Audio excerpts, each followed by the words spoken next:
ஒரு ஊர்ல வானம் அடர்ந்த மேகங்களோட காணப்பட்டுச்சு. காலையில இருந்தே சூரியன் மேகங்களுக்கு நடுவுல ஒளிஞ்சுக்கிட்டு இருந்தாரு. சிலுசிலுன்னு குளிர்காத்து அடிக்கும்போது வீட்டுக்குள்ள கதகதப்பா ரொம்ப நல்லா இருந்தது.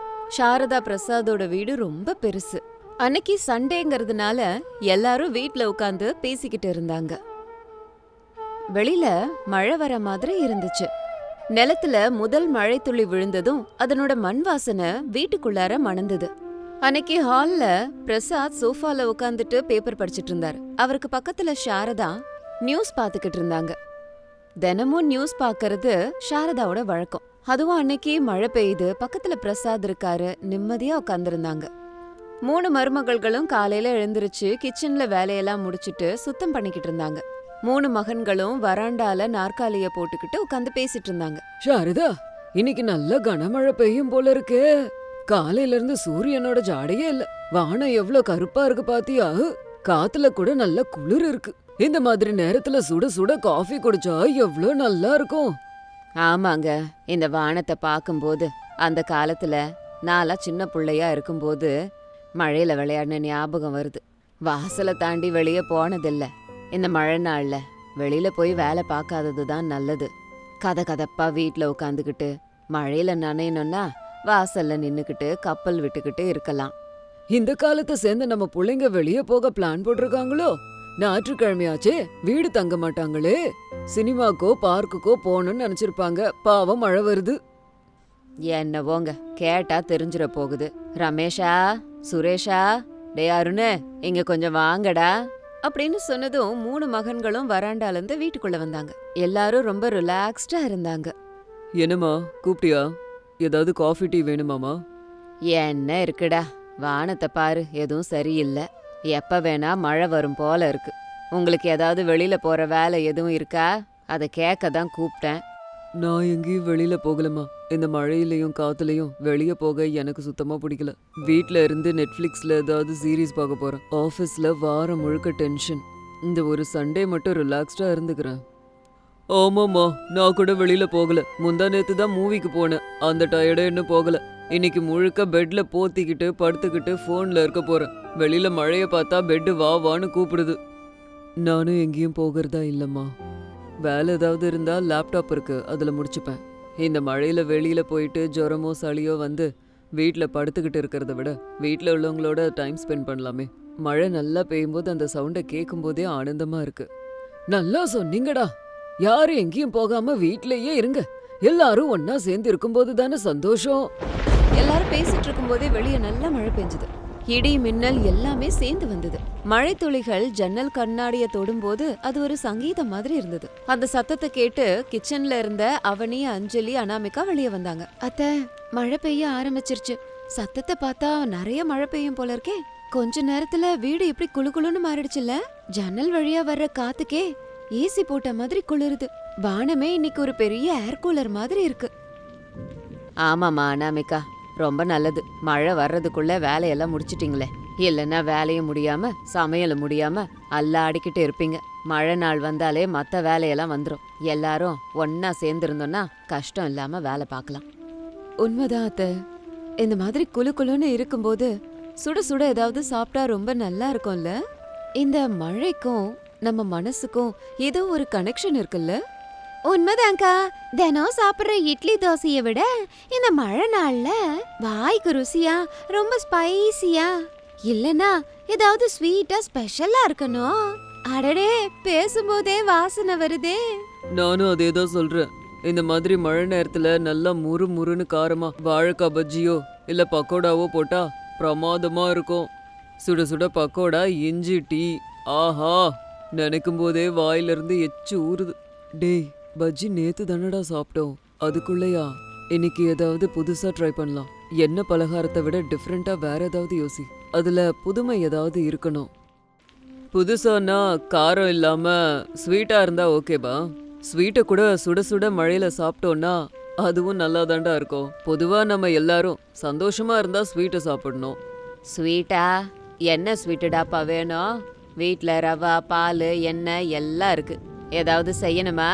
அனாமிகா, அவனி, அஞ்சலி, ஏதாவது ஸ்வீட் பண்ணவா? உனக்கு எதுக்கு சிரமம்? அவங்க இருக்காங்கல்ல, 3 மருமகளும் பாத்துப்பாங்க. அவங்க 3 பேருக்கும் புதுமையா ட்ரை பண்றதுன்னா ரொம்ப பிடிக்கும் இல்லையா? கண்டிப்பா மாமா. நீங்க சொன்ன மாதிரி நாங்களே ஏதாவது ஸ்பெஷலா செஞ்சு தரோம் மாமா. உங்களுக்கு என்ன வேணுமோ சொல்லுங்க, நாங்க ரெடியா இருக்கோம். ஆமா மாமா, உங்களுக்கு பிடிச்ச ஸ்வீட்டோட பேரை சொல்லுங்க, ஒரு நிமிஷத்துல ரெடி பண்ணிடுறோம். எங்களுக்கு புதுசா ட்ரை பண்ண மாதிரி இருக்கும். எனக்கு குலாப் ஜாமுன் வேணும். யாருக்கு வேணும்? அதான் ரொம்ப ஈஸி. வேண்டாம் வேண்டாம், குலாப் ஜாமுன் போர் அடிச்சிடுச்சு. எனக்கு ரசகுல்லா வேணும். இப்ப ரசகுல்லா சாப்பிட்டா சூப்பரா இருக்கும். ரசகுல்லா வேணாம், எனக்கு ஜிலேபி வேணும். முறுமுறுன்னு அந்த பாகல போட்டு எடுத்த ஜிலேபி, ஐயோ நினைச்சாலே வாய் ஊறுது. அந்த கலரு கண்ணு முன்னாடி கண்ணாடி மாதிரி பளபளன்னு இப்பவே தெரியுது. எனக்கு கூட ஜிலேபி தான் வேணும். ஆனா சாதாரண ஜிலேபி வேண்டாம், ஏதாவது வெரைட்டியா இருந்தா நல்லா இருக்கும். எப்பவும் சாப்பிடுற மைதா ஜிலேபியை விட ஏதாவது ஸ்பெஷலா இருந்தா இந்த ஞாயிற்றுக்கிழமைய சிறப்பா கொண்டாடலாம். என்னது வெரைட்டி ஜிலேபியா? அது என்னடா புதுசா? ஜிலேபினா ஜிலேபி தானே, அதுல என்னடா புதுசு இருக்கு? கலர் மாத்த போறீங்களா? அப்படிலாம் இல்ல மாமா. ஜிலேபினா வெறும் மைதால மட்டும் பண்ணணும்னு அவசியம் இல்ல. என்கிட்ட ஒரு புது ஐடியா இருக்கு. இந்த மழைக்கு நம்ம எல்லாரோட கோரிக்கைக்கு தகுந்த ஒரு ஸ்பெஷல் ஜிலேபிய நான் பண்றேன். எல்லாருக்கும் சொல்றேன், கண்டிப்பா அது பிடிக்கும். என்னம்மா அது வெரைட்டி? புதிரை போடாம பேரை சொல்றதானே எங்களுக்கும் தெரியணும் இல்லையா? பன்னீர் ஜிலேபி அத்த, கேட்டிருக்கீங்களா? பன்னீர்ல ஜிலேபி செய்வாங்களான்னு தெரியுமா? யாராவது கேள்விப்பட்டிருக்கீங்களா? இல்ல கற்பனை தான் பண்ணிருக்கீங்களா? ரொம்ப நல்லா இருக்கும் அப்படின்னு சொன்னது எல்லாரும் அவளையே ஆச்சரியமா பார்த்தாங்க. பிரசாத் கண்கள் ரொம்ப பெருசாயிடுச்சு. பன்னீர்ல ஜிலேபியா? பன்னீர் கறி, பன்னீர் தோசா இதெல்லாம் கேள்விப்பட்டிருக்கோம். ஆனா இது என்னக்கா புதுசா இருக்கு? பன்னீரை எப்படி நீங்க ஜிலேபியா மாத்துவீங்க? அட ஆமாக்கா, பன்னீர்ல எப்படி ஸ்வீட்டு நல்லா இருக்குமா? கேக்குறதுக்கு கொஞ்சம் வெரைட்டியா இருக்கு. ஆனா இது சக்சஸ் ஆகுங்கறியா? எனக்கு தெரிஞ்ச அனாமிகா ஏதோ முயற்சி பண்ண போறா. ஆனா அவ எது செஞ்சாலும் ரொம்ப நல்லா இருக்கும் இல்லையா? எது பண்ணாலும் அதுல ஒரு ஸ்பெஷல் டச் கூட இருக்கும். அதனால நான் அனாமிகாவை நம்புறேன். அவ செஞ்சதை சாப்பிட நான் ரெடி. சரிங்க அண்ணி, நீங்க சொல்றீங்கல்ல, ஒரு தடவை டேஸ்ட் பண்றேன். நல்லா இல்லைன்னா மறுபடியும் சாதா ஜிலேபி பண்ணி கொடுங்க. அப்போ உங்களுக்கு வேற சாய்ஸே இல்லை. எனக்கு கூட ஓகே. பன்னீர் ஜிலேபி எப்படி இருக்குன்னு பார்க்க ஆசையா இருக்கு. பன்னீரோட சாஃப்ட்னஸ், ஜிலேபியோட முறுமுறு இதெல்லாம் எப்படி வருதுன்னு பார்க்க ஆர்வமா இருக்கு. சரிம்மா அனாமிகா, நீ சொன்ன பன்னீர் ஜிலேபியவே பண்ணு. எப்படி இருக்குன்னு நாங்களும் பாக்குறோம். ஓ மேல இருக்க நம்பிக்கையிலேயே விடுறோம். சரி, அப்புறம் ஏன் லேட் பண்ணிக்கிட்டு? அனாமிகா, உனக்கு என்னென்ன வேணும்னு சொல்லுமா. அவனியும் அஞ்சலியும் உதவி பண்ணுவாங்க. நீங்க 3 பேரும் சேர்ந்து வேலை பார்த்தா எப்பவும் நல்லா இருக்கும் இல்லையா? ஒன்னும் பெருசா அவசியம் இல்ல அத்த. ஃப்ரிட்ஜ்ல நேத்து வாங்கின பன்னீர் இருக்கு. மைதா மாவு, கார்ன்ஃபிளவர், நெய், சக்கரை, ஏலக்காய், இதுவே போதும். 10 நிமிஷத்துல ரெடி பண்ணிடுறேன். கிச்சனுக்கு போலாமா? சரி அக்கா, நான் பன்னீரை துருவுறேன், நீ மாவை கலக்கு. நல்லா சாஃப்டா பண்ணினோம்னா ஜிலேபி நல்லா வரும் இல்லையா? நான் சக்கரை பாக காய்ச்சறேன்க்கா. பாகம் நல்லா வந்தாதான் ஜிலேபி நல்லா இருக்கும் அப்படின்னு சொல்லிட்டு 3 மருமகள்களும் உற்சாகமா கிச்சனுக்குள்ள போனாங்க. சாரதா, பிரசாத் பசங்க எல்லாரும் ஹால்ல உட்காந்து பேசிக்கிட்டு இருந்தாங்க. வெளியில மழை இடைவிடாம பெஞ்சுக்கிட்டே இருந்தது. அந்த சூழல் வீட்டுக்கு ஒரு புது கலையையும் மகிழ்ச்சியையும் கொண்டு வந்தது. நல்லா இருந்தது. அப்போ அனாமிகா பன்னீரை கையால நல்லா மெதுன்னு ஸ்மாஷ் பண்ணிட்டு இருந்தா. அதுல கொஞ்சம் மைதா மாவு, கார்ன்ஃபிளவர் போட்டு தட்டி முட்டி இல்லாம மிருதுவா பிசைஞ்சிட்டு இருந்தா. மாவு கெட்டியா இருந்தா ஜிலேபி சரியா வராதுன்னு அவளுக்கு நல்லா தெரியும். அந்த மாவு நல்லா ஸ்மூதா இருக்கணும்னு கையால ரொம்ப நேரம் பிசைஞ்சிட்டு இருந்தா. அக்கா, இந்த பன்னீர் ஜிலேபி ஆலோசனை உனக்கு எப்படிக்கா வந்தது? ரொம்ப இன்ட்ரெஸ்டிங்கா இருக்கு. ஒரு தடவை ரீல்ஸ்ல பார்த்த அவனி, ரொம்ப டேஸ்டா ஈஸியா இருந்துச்சு. அப்பதான் நினைச்சேன் ஒரு தடவை வீட்ல ட்ரை பண்ணணும்னு. இன்னைக்கு அதுக்கு தகுந்த மாதிரி மழை பெய்யுது, வீட்ல எல்லாரும் இருக்காங்க. அதனால குடும்பத்தோட சேர்ந்து இந்த ஜிலேபிய ட்ரை பண்ணலாம்னு நினைச்சேன். ஆமாங்கா, இந்த மழையில சுட சுட ஜிலேபி சாப்பிட்டா நல்லா இருக்கும். சக்கரை பாகு 2 கம்பி பதம்ல. குலாப் ஜாமுனுக்கு பண்றதை விட கெட்டியா இருந்தா தானே ஜிலேபிக்கு நல்லா இருக்கும். எதுவுமே சொல்லாம இருந்தா எப்படிக்கா? ஜிலேபி நல்லா இல்லனா அதுக்கு சக்கரை பாகு தான் காரணம்னு சொல்லிட கூடாதுப்பா. என்ன அஞ்சலி இது? ஜிலேபிக்கு நீ சக்கரை பாகு இதுக்கு முன்னாடி காய்ச்சிருக்கல, அதையே இதுக்கும் பண்ணு. ஃபுட் கலர் போடு, பார்க்கவும் நல்லா இருக்கும். ஏலக்காய் போட மறந்துடாத. அத பார்த்த உடனேயே திரும்ப திரும்ப செய்யணும்னு தோணணும். அப்படி நினைச்சிட்டு இருக்கும்போது கொஞ்ச நேரத்திலேயே மாவு ரெடி ஆயிடுச்சு. அனாமிகா ஒரு கவர்ல மாவை போட்டு ஒரு மூலையில சின்ன ஓட்டைய போட்டு ஸ்டவ் மேல வாணலிய வச்சு நெய்ய ஊத்தினா. அந்த நெய் சூடான உடனே வந்த வாசனை வீடு முழுக்க பரவுச்சு. அக்கா, ஜிலேபி போட எனக்கு வராது, கன்றாவியா வரும். அதனால நீ போடு, நான் சக்கரை பாகல போடுறேன். நீ போடுற ஜிலேபி ஒரு பக்குவமா பார்த்த உடனே வாயில போடணும்னு தோணும். சரி அவனி.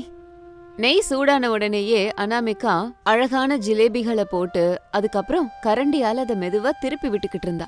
சுட சுட நெய்யில ஜிலேபிய போட்டதும் சத்தம் போட்டுக்கிட்டே வெந்துகிட்டு இருந்துச்சு. அந்த வாசனை வீடு முழுக்க பரவிக்கிட்டே இருந்தது. அது ஹால்ல இருந்த எல்லாரோட மூக்கையும் போய் தொலைக்க ஆரம்பிச்சுது. ஆஹா, வாசனை சூப்பரா இருக்கு. வீட்ல இருந்து இந்த நெய் வாசனைய தாக்கு பிடிக்கவே முடியல. இப்பவே எனக்கு பசிக்குது. இன்னும் எவ்வளவு நேரம் காத்துக்கிட்டு இருக்கிறது? இந்த வாசனை இன்னும் அதிகமாக பசி அதிகமாகுது. ஆமா அண்ணி, சீக்கிரம் கொண்டு வாங்க, பயங்கரமா பசிக்குது. பன்னீர் ஜிலேபி எப்படி இருக்குன்னு பார்க்க ஆசையா இருக்கு. சீக்கிரம் கொண்டு வாங்க. பாத்தீங்களா, அனாமிகா சமைச்சதும் வீடே மணக்குது. ருசியும் அப்படிதான் இருக்கும்னு நான் நம்புறேன்பா. அவளோட சமையல்ல ஏதோ மேஜிக் இருக்குடா. ஆமா ரமேஷா, நெய் வாசனை மணக்குதே வீடு முழுக்க. ஷாரதா, இன்னைக்கு என் சுகர் மாத்திரையே எடுத்து வச்சிரு சொல்லிட்டேன். அனாமிகாவால இன்னைக்கு நான் ஏகப்பட்ட ஜிலேபிகளை சாப்பிட போறேன். அனாமிகா சமைச்சா யாராலையும் சாப்பிடாம இருக்கவே முடியாது. அவ எதை பண்ணாலும் பர்ஃபெக்டா பண்ணுவா. அந்த சந்தோஷமே எனக்கு போதும். கொஞ்ச நேரத்திலேயே ஜிலேபிய தங்க நிறத்துல பொரிச்சு பிளேட்ல வச்சு 3 மருமகள்களும் அதை எடுத்துக்கிட்டு ஹாலுக்கு வந்தாங்க. அந்த ஜிலேபிய பாக்குறதுக்கு கண்ணாடிய தங்கத்துல முக்கி எடுத்து அதுல ஏலக்காவை தூவி தட்டுல வச்சு கொண்டு வந்த மாதிரி இருந்தது. குளிருக்கு அதுல இருந்து வர்ற ஆவி இதமா இருந்தது. எல்லாரும் ஜிலேபிய பார்த்து ஆச்சரியப்பட்டாங்க. எல்லாரும் எடுத்துக்கோங்க, ஸ்பெஷல் பன்னீர் ஜிலேபி ரெடி. உங்களுக்காக சுட சுட கொண்டு வந்திருக்கேன். ஆஹா, அற்புதம்மா. அனாமிகா, வெளிய முறுமுறுன்னு உள்ள சாஃப்டா, நம்பவே முடியலையே. கரெக்டான சக்கரை பாகு, பதமும் ரொம்ப நல்லா இருக்கு. சாதா ஜிலேபியை விட இது சூப்பரா இருக்குமா. அற்புதம். நிஜமாவே ரொம்ப நல்லா இருக்குடிமா. பன்னீரை வச்சு இந்த மாதிரி ஸ்வீட் பண்ண முடியும்னு எங்களுக்கு தெரியாம போச்சே. நீ பெரிய வித்தக்காரி, எல்லா வித்தையும் தெரியுது. நான் சொன்னனா இல்லையா, அனாமிகா எது செஞ்சாலும் அது சூப்பர் ஹிட் ஆகும். இந்த மழைக்கும் குளிருக்கும் இந்த சுட சுட ஜிலேபி சூப்பர் மேட்ச். ருசியும் சூப்பரா இருக்கு. அண்ணி, எப்படி தேங்க்ஸ் சொல்றதுன்னே தெரியல. ரசகுல்லாவை விட இது ரொம்ப சூப்பரா இருக்கு அண்ணி. எனக்கு இன்னொரு பிளேட் வேணும், எடுத்து வைங்க. பன்னீரை வச்சு இதெல்லாம் கூட பண்ண முடியும்னு எங்களுக்கு தெரியாம போச்சு. நான் கூட ஒரே வார்த்தை சொல்றேன் அண்ணி, உலகத்திலேயே இப்படிப்பட்ட ஜிலேபியை நான் சாப்பிட்டதில்ல. நீங்க ஒரு மாஸ்டர் ஷெஃப். எங்க மூளைய தூக்கி தூக்கி போட்டு அடிச்சாலும் சாதாரண ஜிலேபி தான் ஞாபகத்துக்கு வரும். ஆனா நீ பெரிய ஆளுக்கா. இந்த புது முயற்சி சூப்பர் ஹிட். ஆமாங்கா, நீ சொன்ன மாதிரி மழை காலத்துக்கு சூப்பர் மேட்ச். எல்லாருக்கும் ரொம்ப பிடிச்சு போச்சே. எல்லாரும் வீட்ல இவ்ளோ சந்தோஷமா இருக்காங்க. பார்க்கவே ரொம்ப நல்லா இருக்கு. எல்லாருக்கும் ரொம்ப பிடிச்சிருக்கா? எனக்கு ரொம்ப சந்தோஷமா இருக்கு. நீங்க எல்லாரும் என்னோட ஒவ்வொரு முயற்சியும் பாராட்டி ஊக்கப்படுத்திக்கிட்டே இருந்தீங்கன்னா உங்களுக்கு இந்த மாதிரி நிறைய வெரைட்டியா செஞ்சு தந்துட்டே இருப்பேன். என்னோட சிரமம் கூட மறந்துரும். உங்க சந்தோஷம் தான் எனக்கு தேவை. இந்த ஞாயிற்றுக்கிழமை ஒன்னால ரொம்ப ஸ்பெஷலா மாறிடுச்சுமா. வெளியில மழை, உள்ள பன்னீர் ஜிலேபி. இந்த காம்பினேஷனை நான் என்னைக்கும் மறக்க மாட்டேன். எல்லாரும் இதே மாதிரி ஆனந்தமா வீட்லயே இருப்போம். ஆமாங்க, எல்லா ஞாயிற்றுக்கிழமையும் ஒன்னா இருக்கணும். சந்தோஷமா உட்காந்து பேசணும். நமக்கு பிடிச்சத சாப்பிட்டுக்கிட்டே அதை பண்ணோம்னா எவ்வளவு நல்லா இருக்கு. இந்த நிமிஷத்தை நம்ம வாழ்க்கையில என்னைக்கும் மறக்கவே கூடாது. ஆமாமா, நம்மள மாதிரி மிடில் கிளாஸ் வீட்ல தான் இந்த மாதிரி மூமெண்ட்ஸ்லாம் நிறைய கிடைக்கும். இருக்கிற வரைக்கும் நம்ம அனுபவிச்சுக்கணும். இந்த ஞாயிற்றுக்கிழமை ஒரு நல்ல மெமரபிள் டேயா மாறிடுச்சு. எல்லாரும் பன்னீர் ஜிலேபிய சாப்பிட்டுக்கிட்டு கதை பேசிக்கிட்டு சிரிச்சுக்கிட்டு அந்த நேரத்தை என்ஜாய் பண்ணாங்க. அத்தை மாமாவோட சப்போர்ட், மருமகள்களுக்குள்ள இருக்க ஒத்துமை, மகன்களுக்கு உள்ள இருக்கிற பந்தம், இது எல்லாம் அந்த சூழலை இன்னும் கொஞ்சம் அழகானதா மாத்துச்சு. அன்னைக்கு சாயந்தரம் எல்லாரோட முகத்திலையும் ஒரு திருப்தி, ஒரு ஆனந்தம் இருந்துச்சு. வெளியில மழை கொஞ்சம் குறைஞ்சுது. ஆனா அந்த வீட்ல இருக்கிற சந்தோஷ மழை இன்னும் ஜோரா பெஞ்சுக்கிட்டே தான் இருக்கு. இப்படி அன்னைக்கு அனாமிகாவோட பன்னீர் ஜிலேபி ஐடியாவால அன்னைக்கு மழையையும் அவங்க நல்லா என்ஜாய் பண்ணாங்க. வீட்ல அவங்க ஸ்பெண்ட் பண்ண நேரத்தையும் என்ஜாய் பண்ணாங்க. வீடுனா இந்த மாதிரி சின்ன சின்ன சந்தோஷங்கள் எப்பவும் இருக்கணும். உங்க வீட்ல இந்த ஞாயிற்றுக்கிழமை என்ன பண்ணலான்னு இருக்கீங்க? பிளான் பண்ணுங்க. சந்தோஷமா உங்க ஃபேமிலி ஆட்களோட டைமை ஸ்பெண்ட் பண்ணுங்க. அடுத்த கதையில மீட் பண்ணலாம். பிரசாத் வீட்ல சூரிய கதிர்கள் காலங்காத்தாலேயே வீடு முழுக்க பரவி இருந்தது. பிரசாத் வாசல்ல உட்காந்துக்கிட்டு நியூஸ் பேப்பர் படிச்சிட்டு இருந்தாரு. சாரதா காஃபி எடுத்துக்கிட்டு அவர்கிட்ட வந்தாங்க. வீட்ல இருந்த 3 மருமகள்களும் காலையிலேயே எழுந்திருச்சு தலைக்கு குளிச்சு தலைய ஆற போட்டுட்டு இருந்தத பார்த்தாங்க. 3 மருமகள்களோட கூந்தலும் இடுப்புக்கு கீழே அடர்த்தியாவும் கருகருன்னு இருந்துச்சு. என்னங்க, கொஞ்சம் அங்க பாருங்களேன். நம்ம 3 மருமகள்களையும் பார்க்கும்போது எனக்கு ஒரே பெருமையா இருக்கு. ஊருக்குள்ள யாருக்கும் இல்லாத நீளமான கூந்தல் என் மருமகளுங்களுக்கு இருக்கு. ஆமா சாரதா, 3 பேரும் லக்ஷ்மி தேவிகள் மாதிரி இருக்காங்க. ஆனா வெறும் கூந்தல் நீளமா இருந்தா மட்டும் போதுமா? குடும்பத்தை நல்லபடியா நடத்துற புத்திசாலித்தனம் வேணும் இல்லையா? என் மருமகளுங்க வெறும் அழகிகள் மட்டும் இல்ல, ரொம்ப ஜூட்டிக்கானவளுங்க. ஆனாலும் நீங்க சொல்றது உண்மைதான். வெறும் முடிய பார்த்து சந்தோஷப்படுறது இல்ல. இந்த 3 பேர்ல உண்மையான புத்திசாலித்தனம் யாருக்கு இருக்கு? ஆபத்து வரும்போது முடிய காப்பாத்திக்கிட்டு வீட்டை யாரு நல்லா வழி நடத்துவா? இத தெரிஞ்சுக்கணுமே. என்ன சாரதா, மறுபடியும் புதுசா ஏதோ யோசிக்கிற போல இருக்கு. அவங்கள கஷ்டப்படுத்தாத. இதுல என்னங்க கஷ்டம் இருக்கு? ஒரு சின்ன பரீட்சை தானே. நம்ம பசங்களை கூட அப்படியே கூப்பிடுங்க. எல்லார் முன்னாடி இந்த விஷயத்த சொல்றேன். அப்ப சாரதா கூட்டத்துல ரமேஷ், சுரேஷ், அருண் எல்லாரும் வந்தாங்க. அவங்க பின்னாடியே 3 மருமகள்களும் வந்தாங்க. ஆளாளுக்கு வந்து நின்னுக்கிட்டு, என்னம்மா, காலையிலேயே பெரிய மீட்டிங் போட்டிருக்கீங்க, என்ன விசேஷம்? ஆமாம்மா, எனக்கு ஆபீஸ்க்கு நேரமாகுது, என்னன்னு சீக்கிரம் சொன்னா நல்லா இருக்கும். ஏண்டா பரபரப்பாவறீங்க? இன்னைக்கு நானு மருமகள்களுக்கு பிரத்யேகமான ஒரு போட்டி வைக்கலான்னு நினைச்சுக்கிட்டு இருக்கேன். அதுக்கு பேரு கேச போட்டி, மாமியாரின் பரீட்சை. அக்கா, அத்தை என்ன சொல்றாங்க? எனக்கு பயமா இருக்கு. நம்ம முடிய வச்சு ஏதோ போட்டி போடுறாங்களா? பயப்படாத அஞ்சலி, அத்தை என்ன சொல்றாங்கன்னு கொஞ்சம் கேப்பமே. அவங்க ஏதாவது ஒரு பொடி வச்சிருப்பாங்க. எதுவா இருந்தாலும் நான் தான் அதுல ஜெயிக்க போறேன். என் முடி எவ்ளோ ஷைனிங்கா மின்னுது பாருங்க. தினமும் 2 மணி நேரம் என் முடிக்காகவே செலவு பண்றேன். பார்க்கலாம் அவனியே, இந்த போட்டியே வெறும் கூந்தல் அழகுக்கு மட்டும் இல்ல. உங்க கூந்தல அள்ளி முடிய கூடாது, அது பின்னினபடியே தான் இருக்கணும். அந்த முடியில ஒரு சிக்கல் இருக்க கூடாது, தூசி தும்படி இருக்க கூடாது. அதுக்கு எந்த ஒரு பிரச்சனையும் வராம நான் சொல்ற 3 வேலைய செய்யணும். யாரு அத வேக வேகமா செஞ்சு முடிக்கிறாங்களோ அவங்களுக்கு பரிசு. இது என்னம்மா விஷ பரீட்சை? அவ்வளோ நீட்டு முடிய கொண்ட போடாம எப்படிமா இவங்க வேலை செய்வாங்க? பாத்தியா சாரதா, உன் புள்ளையே சொல்லிட்டான். முடிய கட்டாம சமையல் வேலை, கிச்சன் வேலையெல்லாம் எப்படிமா பார்க்க முடியும்? மாமா, பரவாயில்ல மாமா. அத்தை இது மூலமா என்னமோ சொல்ல வராங்க. எங்க புத்திசாலித்தனம், சுறுசுறுப்புத்தனத்தை நிரூபிக்கிறதுக்கு இது எங்களுக்கு ஒரு வாய்ப்பு. அத்தை, ஆரம்பிக்கலாம். இதோ அனாமிகா ரெடி ஆயிட்டா. இந்த போட்டியில ஜெயிக்கிற மருமகளுக்கு என்கிட்ட இருக்க 8 சவரன் ஆரத்தை கொடுக்க போறேன். முதல் பரீட்சை இன்னைக்கே ஆரம்பம். அப்படி இருக்கும்போது மத்தியான நேரத்துல தோட்டத்துல 3 அடுப்பு எரிஞ்சுது. அது சாதாரண அடுப்பு இல்ல, விறகடுப்பு. அந்த சமையல் அறை கருப்பா கறி படிஞ்சு போய் இருந்துச்சு. மருமகள்களே, இங்க வாங்க. உங்க பரீட்சை இங்கதான். இந்த பழைய அடுப்பறையில நீங்க 3 பேரும் விறகு அடுப்புல பாயாசம் செய்யணும். விறக வைக்கும் போதெல்லாம் புகை வரும், நெருப்பும் அதிகமா வரும். உங்க முடிய கட்டாம செய்யணும். உங்க முடியில ஒரு முடி கூட பொசுங்க கூடாது. முடியில புகை ஸ்மெல்லு வரவே கூடாது. பாயாசமும் அற்புதமா இருக்கணும். ஐயோ, விறகு அடுப்புலையா? என் முடி ஏற்கனவே ரொம்ப சாஃப்ட். அந்த புகை பட்டுச்சுன்னா என் முடியில இருக்க கண்டிஷனர் ஸ்மெல் எல்லாம் போயிடுமேக்கா. ஆமாக்கா, இந்த எண்ணெய் கசடெல்லாம் தலையில பட்டுச்சுன்னா மறுபடியும் போய் தலை குளிக்கணும். நல்லா யோசிச்சு பாருங்க. அத்தை நம்ம முடிய பின்னக்கூடாதுன்னு சொன்னாங்க, கவர் பண்ணக்கூடாதுன்னு சொல்லலல்ல. அது மட்டும் இல்ல, நம்ம அடுப்புல இருந்து கொஞ்சம் தூரத்திலேயே இருந்து செய்வோம். தூரத்துல உட்காந்து எப்படிக்கா சமைக்கிறது? நான் வேணா என் முடி பாழாகாம மெதுவா சமைக்கிறேன் அப்படின்னு 3 பேரும் அடுப்பறைக்கு போனாங்க. அவனி புகைப்படாம ஒரு கையால முடிய புடிச்சுக்கிட்டு இன்னொரு கையால விறகையெல்லாம் வச்சுக்கிட்டு இருந்தா.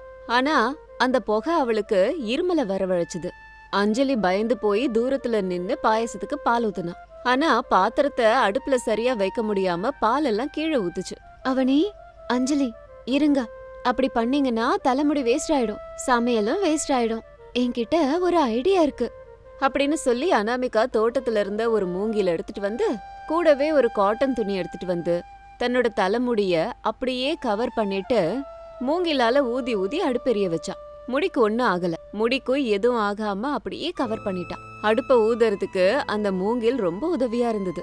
புகை அவளோட முகத்துக்கோ முடிக்கோ சுத்தமா வரவே இல்ல. அஞ்சலி, நீ அங்க இருக்கிற முந்திரி பருப்பு கொஞ்சம் வறுக்கிறியா? அவனி, நீ அடுப்புக்கு கொஞ்சம் தூரத்துல நின்னு சர்க்கரைய போடு. இந்த புகை நேரடியா வெளியில போற மாதிரி அந்த ஜன்னலை அப்படியே திறந்து கூட வைங்க அப்படின்னு அனாமிகா தெளிவா அந்த கிச்சன்ல இருந்த ஜன்னலையெல்லாம் திறந்தா.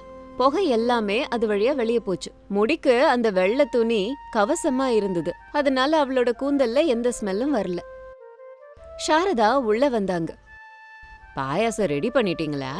சரி, எல்லாரும் உங்க முடிய காட்டுங்க அப்படின்னு சாரதா 3 பேரோட முடியையும் செக் பண்ணாங்க. அவனியோட முடியில கொஞ்சம் புகை ஸ்மெல் வந்துச்சு. அஞ்சலியோட முடியில அங்கங்க எண்ணெய் கசிடு இருந்தது. ஆனா அனாமிகாவோட முடியில இந்த ரெண்டுமே இல்லாம மிருதுவா இருந்துச்சு. அனாமிகா, ரொம்ப நல்லா பண்ணிருக்க. வெள்ளை காட்டன் துணியால முடிய மூடிட்ட. அது உன்னையும் உன் முடியையும் புகையிலிருந்து காப்பாத்திருக்கு. மூங்கிலால ஊதாங்குழல செஞ்சு உன் புத்திசாலித்தனத்தை காட்டிட்ட. இந்த பரீட்சையில அனாமிகாவுக்கு தான் முழு மார்க்கும். ரொம்ப நன்றி அத்தை. இது எல்லாம் என் தங்கச்சிங்க மனசு வச்சதாலதான் நடந்தது. அப்படி இருக்கும்போது மறுநாள் காலையிலேயே தோட்டத்துல இருந்த பூச்செடிகள்ல கலர் கலரா ரோஜா பூ, மல்லிப்பூ, சாமந்தி பூத்திருந்தது. அப்போ அந்த தோட்டத்துல சில முட்புதர்கள் செடிகள்லாம் இருந்தது. சாரதா 3 மருமகள்களையும் தோட்டத்துக்கு கூப்பிட்டாங்க. மகன்கள் 3 பேர் கூட பக்கத்திலேயே நின்னுட்டு இருந்தாங்க. மருமகள்களே, இன்னைக்கு 2வது பரீட்சை. பூஜை பண்ணறதுக்காக பூ வேணும். இந்த முள் புதரெல்லாம் தாண்டி போய் நடுவுல இருக்கிற ஃப்ரெஷ்ஷான பூக்களை உங்க முடி கீழே படாம முள் புதர்ல மாட்டாம போய் ரோஜா பூ, மல்லிகை பூவெல்லாம் பறிச்சுக்கிட்டு வரணும். யார் அதிக பூவை பறிக்கிறீங்களோ ஜெயிச்சிட்டீங்க. அம்மா, முள் புதர்ல முடி சிக்கிக்குச்சுன்னா கஷ்டம் இல்லையாம்மா? வலிக்குமே. அடடே, ஆமா சாரதா, ஒரு வகையில இது கொஞ்சம் கடினமான போட்டியா இருக்கு. 8 சவரன்னா சும்மாவா? வாய முடுங்க. என் மருமகளுங்க புத்திசாலிங்க. ஆமாவா இல்லையாமா? ஆமா அத்தை, நாங்க முயற்சி பண்றோம். அக்கா, முள்ள குத்திருமோன்னு பயமா இருக்கு. என் முடி ரொம்ப நீட்டா இருக்கறதால குனியும் போது தரையில பெறலுமே. என் முடி மட்டும் முள்ள மாட்டுச்சுன்னா பிச்சுக்கோ. நான் வேணும்னா ஒவ்வொரு பூவா பறிச்சு போடுறேன் அப்படின்னு சொல்லி அவனி தோட்டத்துக்குள்ள போய் பூக்களை பறிக்க ஆரம்பிச்சா. ரொம்ப மெதுவா, முடிக்கு எதுவும் ஆகாம பண்ணா. ஆனா பூக்கள் புதருக்கு ரொம்ப நடுவுல இருந்துச்சு. பறிக்கும்போது முடி செடியில மாட்டுச்சு. அஞ்சலி பூ பறிக்கும்போது ஒரு சின்ன முள்ளு அவளோட முடியில மாட்டிக்கிச்சு. அவ டென்ஷன் ஆகி ஐயோன்னு சொன்னா. அஞ்சலி, ஜாக்கிரத, முடிய இழுக்காத, முள்ள மட்டும் தனியா எடு. அஞ்சலி, கவலைப்படாத, நான் வந்துட்டு இருக்கேன் அப்படின்னு அனாமிகா அவ கொண்டு வந்த கூடைய அவளோட தலையில கவுத்துக்கிட்டு தன்னோட கூந்தல அந்த கூடைக்குள்ளார அடக்கி பாதுகாப்பா வச்சுக்கிட்டா. அந்த கூடைய கவுத்துக்கிட்டு முள் புதருக்குள்ள போகும்போது அவளுக்கு ஒன்னும் ஆகாது. அது மட்டும் கிடையாது, அதுக்கு துணையா நீளமான ஒரு குச்சியையும் எடுத்துக்கிட்டு அதோட முனையில ஒரு கத்திய கட்டி வச்சிருந்தா. அனாமிகா, அந்த கட்டையால என்ன பண்ண போற? என்னங்க, பூவை கையால பறிச்சாதானே முள்ளு குத்தும். இந்த சாதனத்தை வச்சு தூரத்துல இருந்தே பூக்களை எல்லாம் பறிக்கலாம். இது பண்றது மூலமா என் முடிக்கு எதுவுமே ஆகாது, முடி தரையிலயும் விழாது இல்லையா அப்படின்னு அனாமிகா முள் புதருக்கு ஆழமா போகாம கொஞ்ச தூரத்துல இருந்தே குச்சியால பூ பறிச்சா. கொஞ்ச நிமிஷங்கள்லயே அவ கூட ஃபுல்லா பூக்களை பறிச்சு போட்டுட்டான். அவனையும் அஞ்சலியும் ஆச்சரியமா பார்த்தாங்க. அக்கா, யோசனைய யாரால அடிச்சுக்க முடியாது. முடிய கூடைக்குள்ளார பாதுகாப்பா வைக்கிறது, நீட்டான குச்சியால பூக்களை பறிக்கிறது, சூப்பர். ஆமாக்கா, நான் அவசரப்பட்டு என் முடிய சிக்கலாக்கிட்ட பாரு. அற்புதம் அனாமிகா, உன் முடிக்கு எதுவும் ஆகாம கூடைய கவுத்துக்கிட்ட, செடியில மாட்டிக்காம பூவை பறிச்சது எல்லாம் நல்ல யோசனை. எந்த பரீட்சையிலயும் அனாமிகா தான் ஜெயிச்சா.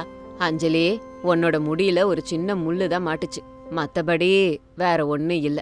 அவனே, நீ கம்மி பூவை பறிச்சிருக்க, ஆனா முடிய ரொம்ப நல்லா பாத்துக்கிட்டம்மா. அதுக்கப்புறமா வீட்டோட ஹால்ல ஒரு பெரிய பானைய வச்சாங்க. அந்த பானைக்குள்ளார தயிர் இருந்தது. அது மோர் கடைய ரெடியா இருந்தது. சாரதாவும் பிரசாதும் சோஃபால உட்காந்தாங்க. மகன்கள் 3 பேரும் பக்கத்துல வந்து நின்னாங்க. மருமகள்களே, இது உங்க கடைசி பரீட்சை. இந்த பெரிய பானைய கடைஞ்சி வெண்ணெய் எடுக்கணும். தயிரை கடையும் போது மோரு வெளியில வரும். உங்க 3 பேரோட முடிகள்ல ஒரு துளி கூட மோரு படாம நீங்க கடைஞ்சி எடுக்கணும். முடிய முன்னாடி போட்டுக்கணும். வெண்ணெயோ ஒரு துளி மோரோ கூட முடியல முகத்துல படக்கூடாது. அதே சமயத்துல வெண்ணெய சீக்கிரமா எடுக்கணும். சாரதா, முடிய முன்னாடி போட்டு மோரை கடைஞ்சாங்கன்னா கண்டிப்பா அது முடியல படதானமா செய்யும். இது அசாத்தியமான வேலையாச்சே. ஆமாம்மா, முடிய முன்னாடி போட்டா சரியா பார்க்க கூட முடியாது. அவங்க எப்படி பண்ணுவாங்க? இங்கதான் அவங்க புத்திசாலித்தனத்தை யூஸ் பண்ணணும். நிஜமாவே புத்திசாலி பொண்ணு அத சரியா செய்வா. அத்த, முடிய தூக்கி முன்னாடி போட்டுட்டா குனியும் போது என்னால எதுவும் பார்க்க முடியாது. ரொம்ப கஷ்டமா இருக்கும். என்னால முடியாதுப்பா. ஆமாக்கா, மோர் மேல பட்டுச்சுன்னா ஒரே நாத்தடிக்கும். கவலைப்படாதீங்க, இதுக்கு கூட ஒரு நல்ல யோசனை இருக்கு. அத்தை முடிய முன்னாடி போடணும்னு சொன்னாங்களே தவிர நம்ம முகத்தை கவர் பண்ண கூடாதுல்ல. அதே மாதிரி மோர் சிலுப்பும் போது நம்ம நேரா அதுக்கு பக்கத்துல இருக்கணும்னு சொல்லலையே. அப்புறம் தூரத்துல இருந்து வெண்ணெய எப்படி எடுப்பீங்க அண்ணி?